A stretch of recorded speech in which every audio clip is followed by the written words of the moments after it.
আসসালামু আলাইকুম। আশা করি আপনারা সকলে ভালো আছেন এবং সুস্থ আছেন। তো আজকে চলে আসছি ডিজিটাল কারখানায়। তো আজকে আমি আপনাদেরকে কয়েকটা মেশিন দেখাবো এবং সেই মেশিন সম্পর্কে পরিচিতি করিয়ে দেবো আপনাদেরকে।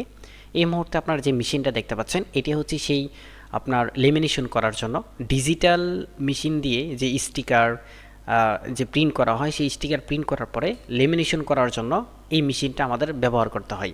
তো চলুন আজকে আমি আপনাদেরকে দেখাবো যে কীভাবে লেমিনেশনগুলো করা হয়। তো দেখতে পাচ্ছেন ছেলেটা কিন্তু আগে একটা লেমিনেশন পাতলা একটা পেপারকে এটা কিন্তু ম্যাট হবে, এই পেপারটাকে মেশিনের মধ্যে সেট করে স্টিকারটা একত্রিত করলো, একদম খাপের কাপ মিল আছে কিনা তো সেটা দেখলো। দেখার পরে এই যে এখানে চাপ দেওয়ার যে মেশিনটা দেখতে পাচ্ছেন এটা অনেক টাইট দিতে হলো এবং টাইট দিয়ে আপনার চাপ দিতে হইলো।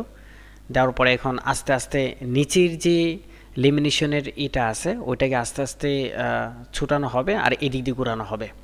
তো একদম সহজভাবে কিভাবে লেমিনেশন করা হয় তো এই দেখতে পাচ্ছেন আপনার এখন শুধু খালি ঘুরানোর সাথে সাথে কিন্তু চলে আসবে। তো এটা হচ্ছে সেই লেমিনেশন মেশিন। তো আপনারা অনেকে আছেন যে ডিজিটাল প্রতিষ্ঠান আছে আপনাদের কিন্তু লেমিনেশন মেশিন নাই আপনাদের। তো লেমিনেশন মেশিন ডিজিটাল প্রতিষ্ঠানে খুবই খুবই প্রয়োজন।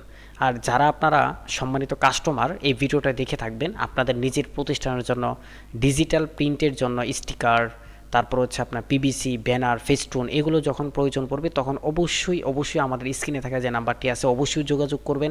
ইনশাল্লাহ আমরা সর্বোচ্চ চেষ্টা করব আপনাকে সর্বোচ্চ ভালো সার্ভিস দেওয়ার জন্য এবং সবথেকে ভালো হাই কোয়ালিটি আপনার পিভিসি ফেস্টুনগুলো দেওয়ার জন্য। তো দেখতে পাচ্ছেন একদম একদম সহজ একদম ইজিলিভাবে লেমিনেশন কিন্তু হয়ে গেছে, একদম কয়েক মিনিটের ভিতরেই আপনার লেমিনেশন হয়ে গেছে। তো এখানে অনেকগুলো লেমিনেশন করার বাকি ছিল, তো সবগুলো আস্তে আস্তে করা হচ্ছে।